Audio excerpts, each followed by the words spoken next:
While riding in my Cadillac, what to my surprise, a little Nash Rambler was following me about 1/3 my size. The guy must have wanted to pass me out as he kept on tooting his horn.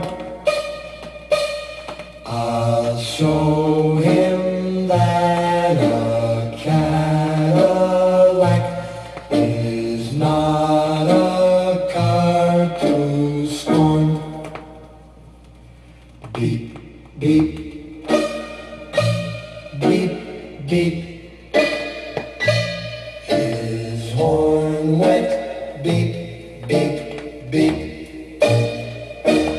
I pushed my foot down to the floor to give the guy the shake, but the little Nash Rambler stayed right behind. He still had on his brake.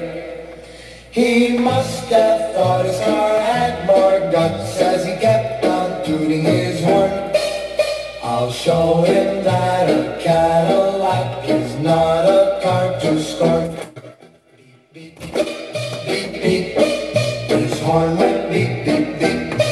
My car went into passing gear and we took off with dust. Soon we were doing 90, must have left him in the dust.